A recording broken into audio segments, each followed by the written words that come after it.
Assalamu alaikum. Wa alaikum salam. So being a Muslim, as you can already mention, my main problem is with the Christian doctrine of Godhood of Jesus. So there's a couple of questions that are related. First of all, I find this concept logically fallacious. Like there are many aspects to its logical fallacy, as in maybe one of them could be that how can God be finite and then infinite at the same time? Like this is like it's like saying that there could exist a square circle. It's a logical fallacy, right? So when we say that Jesus was God or Son of God, we are actually saying that God existed in finitude during the life of Jesus, and He also is infinite at the same time. This is logically fallacious. Now, because you are you're coming from a historical standpoint. Did you want me to respond to that, or are you having it's a something relate. else? Like the same question continuing. So, because you're coming at it from a historical standpoint, another thing that adds, like the historical evidence that adds, that supports this argument, is that the concept of Trinity, the word Trinity itself, it doesn't appear as a theological term till near the end of the 2nd century after Jesus. So it was first used as trias by Theophilus, the bishop of Antioch, in AD 180. So we can,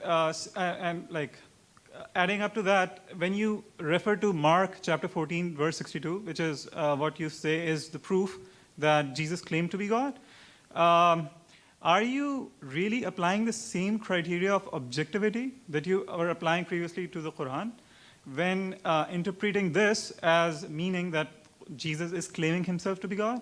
Because if you look at it completely objectively, looking at the entire text, there is nothing in the entire text that's saying that Jesus is claiming to be God. And in fact, the verse that you yourself quote is actually saying Son of Man. So, I mean, these are great questions. Don't go anywhere. What's your name?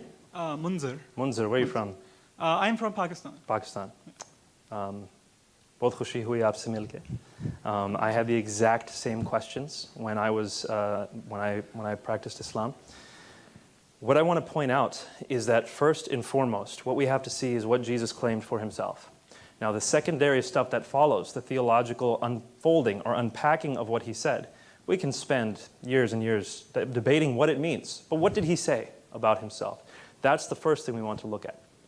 So, again, that's a historical perspective. Theologians argue all day long, back and forth, back and forth. You know, theologians argue all the time, and I just sit back and watch and smile because you can't really prove it one way or another.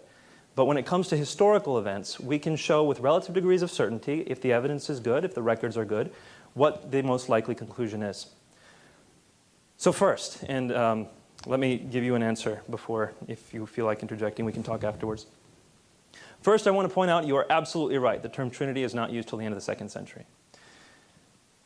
What is the doctrine of God called in the Quran? In Islam, what is the doctrine of God called? Tawheed. Tawheed.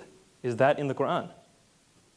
No, the word Tawheed. The word Tawheed is a derived word from Ahad. Alhamdulillah, good. So you understand, the word Tawheed is not itself in the Quran. In the same way, the word Trinity is not itself in the Bible. This doesn't pose a problem. The Shahada is not found in the Quran. You have the components of the Shahada in the Quran, but you do not, you do not have La ilaha illallah Muhammad Rasulullah in that way found in the Quran. The components are found in the Quran. With the Trinity, the components are found in the Bible. So, the word Tawheed does appear in the Hadith. Oh, that's great, but it's not in the Quran. Narrations of the Prophet. And the Hadith is much later. So we're looking at you asked for the Bible, and we have within the early canonical tradition, people calling God a Trinity in the early canonical tradition. In fact, much closer to Jesus' time than the Hadith were to Muhammad's time. So whichever way you stack it, when you're consistent, you end up with a stronger case for the Trinity, for Jesus' deity. Now I want to continue on to your next part of your question, which is Jesus finite or infinite? The argument is that Jesus is, actually I'm going to pose it in a slightly different way. Can Allah come onto this world if He wants? Can He be in this world if He wants? I wouldn't think so. You wouldn't think so. So Allah's omnipotence is limited. He can't come onto this world. It's like basically Allah Ta'ala cannot do logically fallacious thing. Like he cannot create a square circle, right? Because that's something logically But fallacious. how do So we there know are that's what certain this things is? that Allah But cannot how do we know that's what this is? Because, for example, in Surah Al-Imran, when Allah is talking to Moses, it says in Surah Al-Imran, I think it's Surah Al-Imran, it might be Surah 18, but double check, that Allah, as He spoke to Moses, Allah was in the bush. Allah was in the bush. So if you want to say that meant something else, well, you're going to have to argue with the Quran on that one. It seems to be pretty clear that Allah can emanate His voice from a physical place. He can be in a physical place in a sense. In the same way, I don't believe that God coming to this earth limits His omnipotence. It's not a limitation of His omnipotence. Jesus has taken on flesh. God the Father is still everywhere. God, Jesus, the Son, is here on this earth. It's a limitation in that sense, but it's not a limitation of His nature. He is both the divine and human nature. That's the argument. Now, I want to talk about briefly, and then we're going to have to go to the next question, but let's talk afterwards for sure. You asked about the Son of Man. You said He's not calling Himself the Son of God. He's calling Himself the Son of Man.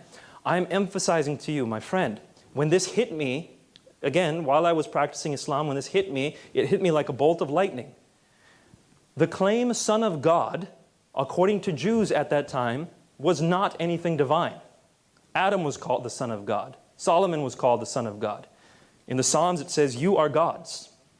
It's not a divine claim to call someone a son of God. But when someone refers to that Son of Man coming on the clouds of heaven, who's going to receive glory, authority, and sovereign power, and people of every nation and language are going to worship Him with the worship due only to God, that Son of Man is more than just a human. He is divine. He's going to be worshipped by all people of all time. So when Jesus calls Himself the Son of Man, it's not the Son of God title. And lots of Christians get this wrong, so I'm not pointing the finger at you. Lots of Christians say, oh, Son of Man means He's human, and Son of God means He's God. No, it's the other way around. In the Jewish context, Son of God was a normal human title. Son of Man, from Daniel 7, that was something divine. Go back and read Daniel chapter 7. See that this man is worshipped by all people from all eternity. This man, or one who looks like a human anyway, is worshipped by all people alongside of God the Father. That's the one Jesus is claiming to be. Definitely understand that point that I'm trying to make. And so when you see that Jesus' claim is found there in Mark 14:62, it's found in all the Gospels, and every time Jesus uses the term Son of Man, He's alluding to that. You cannot extract that from the Gospels. So please put Mark 14:62 next to Daniel chapter 7 and see what Jesus is claiming for Himself. And we'll talk afterwards for the rest. Lord bless you, my friend. We'll take one last question.